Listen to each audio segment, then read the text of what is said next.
Puasa dan amalan di bulan Rajab Bitah. Benarkah pemahaman ini? Yuk guys, kita simak pemaparan Buya Yahya berikut ini. Saya hamba Allah ingin bertanya.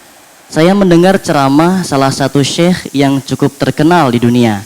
Dia mengatakan, tidak ada hadis sahih, hasan, bahkan doif sekalipun yang menerangkan tentang keutamaan bulan Rajab. Maka, hukumnya bid'ah jika mengadakan amalan-amalan tertentu di bulan Rajab. Benarkah demikian Buya? Syukran. Assalamualaikum warahmatullahi wabarakatuh. Assalamualaikum warahmatullahi wabarakatuh. Seorang alim disifati alim. Kalau orang alim tentu dia akan tahu penyusunan Rajab. Jadi begini loh ya, orang alim sejati, ulama-ulama kita, mereka menjelaskan bahwa ada memang hadis-hadis tentang Rajab yang palsu. Mereka orang alim beneran, sehingga mereka menghimbau umat jangan terpesona dengan riwayat-riwayat palsu tentang Rajab. Tapi bukan berarti bulan Rajab bukan bulan mulia, karena dia salah satu dari bulan haram. Dan bukan berarti kita tidak boleh beramal baik di bulan Rajab. Jadi ulama kita seperti Ibnu Hajar, Hafidz Ibnu Hajar Al-Asqalani, beliau membuat satu buku itu untuk memangkas orang yang melakukan amalan-amalan di bulan Rajab yang tidak ada sandarannya. Bukan berarti tidak, bulan Rajab bukan bulan untuk beribadah. Sampai suatu ketika ada seorang sahabat bertanya, kepada sahabat Nabi, di situ ada Sayyidina Abdullah bin Abbas, an saumi yaumi Rajab, tentang puasa bulan Rajab. Sayyidina Abdullah bin Abbas yang menjawab.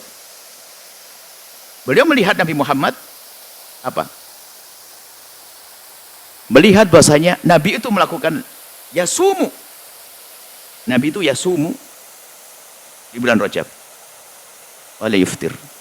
Begitu banyak yang puasa di bulan Rajab, hampir tidak pernah berbuka. Wa yuftiru. Yasumu hatta nakula la yuftir, wa yuftiru hatta nakula la yusum. Jadi tentang bulan Rajab, Nabi pernah memperhatikan puasa di bulan Rajab sampai hampir semuanya. Sampai kami mengatakan Nabi kayaknya tidak buka di bulan Rajab, utuh puasanya, seolah-olah begitu. Tapi suatu ketika Nabi pernah tidak puasa di bulan Rajab, hampir tidak puasa semuanya. Itu apa maknanya? Bulan itu bulan perlu diperhatikan. Cuma semua amalan yang dilakukan oleh Nabi kemudian ditinggalkan, itu menunjukkan bahwa itu bukan sebuah kewajiban. Tapi tetap makna kemuliaannya ada. Selama ini kesunahan yang selama ini kita sebut, itu ada beberapa martabat. Pertama, Nabi menyebutkan dan Nabi mengamalkannya. Kemudian Nabi meninggalkannya. Maka itu namanya sunnah. Nabi memerintahkannya, Nabi tapi tidak mewajibkannya. Menghimbau saja. Dengan pahala-pahala adalah sunnah. Bukan berarti Nabi pernah mengamalkan, kemudian tidak mengamalkan, seperti dikatakan sebagai ulama.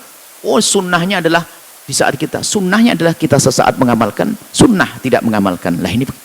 Jadi Nabi pernah melakukan sesuatu kemudian meninggalkannya, menunjukkan kalau itu adalah bukan sebuah kewajiban.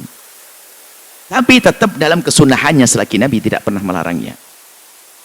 Kemudian Nabi juga pernah berpuasa bulan Sya'ban itu full.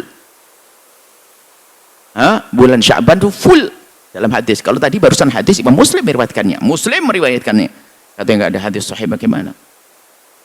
Imam Muslim meriwayatkan tentang Sayyidina Abbas yang bercerita bahwa Nabi itu adalah, aku melihat Nabi berpuasa hampir tidak buka di bulan Rajab. Karena itu pertanyaan tentang spesial bulan Rajab. Sepertinya zaman itu sudah ada heboh tentang Rajab. Sebab juga mungkin apakah menurut orang Arab dulu disakralkan atau bagaimana, sehingga banyak amalan-amalan palsu, sehingga perlu dipangkas yang palsu, sehingga yang benar tetap dianggap benar. Seperti itu. Sampai bulan Sya'ban sendiri, Nabi sangat banyak puasa. Apa sabda Nabi dikatakan apa kok? Aku tidak melihatmu berpuasa melebihi daripada puasa bulan Sya'ban. Ini syahrun yahfulun nasu anhu, ini bulan yang kama qala Nabi, ini bulan yang orang pada melupakan Sya'ban. Itu karena apa? ada di antara Rajab wa Ramadan. Jadi orang sibuk di bulan Rajab dengan kegiatan kebaikan, sama bulan Ramadan sampai lupa bulan Sya'ban. Maka aku puasa bulan Sya'ban. Ini isyarat kalau orang paham, loh memang di Rajab ada apa? Kan begitu. Kalau begitu, kalau Nabi kan cuma mengatakan perlu kita mendudukan Sya'ban gitu saja. Tapi Nabi menyebut juga bahasanya Sya'ban ini adalah satu bulan yang jatuh antara Rajab dan Ramadan. Rajab Ramadan menunjukkan bulan ini. Ramadan orang sibuk dengan ibadah. Rajab ada apa kira-kira? Ia sibuk dengan ibadah. Kalau Anda ingin memangkas riwayat-riwayat palsu tentang keutamaan 1, 2, 3 dan sebagainya, itu sah, tapi jangan katakan Rajab tidak punya kelebihan. Ini kan Anda berlebihan dong. Nah, kalau taunya orang alim, saya pun mengintip ilmunya ulama kok. Kalau beliau orang alim, tentu kan mendengar bahasa-bahasa semacam ini. Bahkan Ibnu Hajar sendiri waktu mengatakan bahwasanya tidak ada riwayat yang sahihah, itu dari hal yang disebutkannya. Bukan semuanya. Jadi cerita hal hadis-hadis yang disebutkan tidak ada yang sahih. Hadis apa itu? Hadis tentang sholat ini, sholat itu. Bukan beliau menafikan semua hadis. Bagaimana? Muslim. Riwayat Muslim. Seperti itu. Jadi jangan. Kalau Anda ingin puasa bulan Rajab, puasalah. Bahasa kami khususnya ibu-ibu yang punya utang banyak itu. Beresin dulu utangnya dan sebagainya. Nah, kemudian rambu-rambu besar bahwasanya semua amalan yang boleh dilakukan di luar Rajab boleh dilakukan di bulan Rajab. Rambu-rambu berikutnya, ada riwayat-riwayat tentang bulan Rajab yang memang betul itu adalah palsu, tidak benar.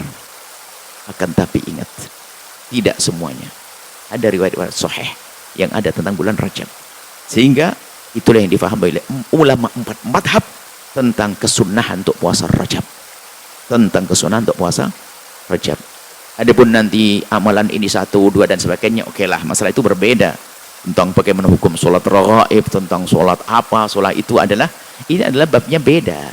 Makanya tolonglah, kalau memang ingin menafikan amaliyah yang tidak benar, cukup itu saja, jangan dipangkas Rajab.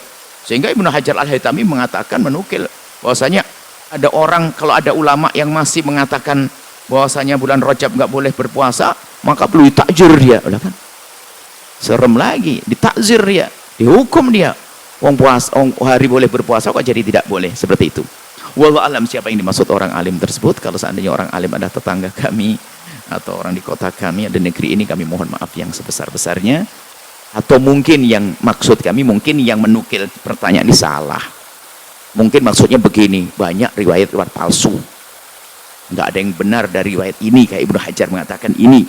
Mungkin seperti itu, cuman yang nukil pertanyaan jadi nggak benar. Tapi kalau ada mengatakan nggak benar semuanya amalan nggak boleh, apalagi sampai bid'ah dan sebagainya, ini sudah berlebihan ini sudah. Nah, rambu-rambunya nggak jelas. Semoga Allah mengampuni semuanya. Mohon maaf jika tidak sesuai dengan ustadz tersebut, berarti yang salah yang bertanya. Insya Allah mohon maaf, mohon doa selalu. Wallahu a'lam bishawab. Setelah Anda menyaksikan video ini, jangan lupa berselawat kepada baginda Nabi Muhammad sallallahu alaihi wa alihi wa sahbihi wasallam.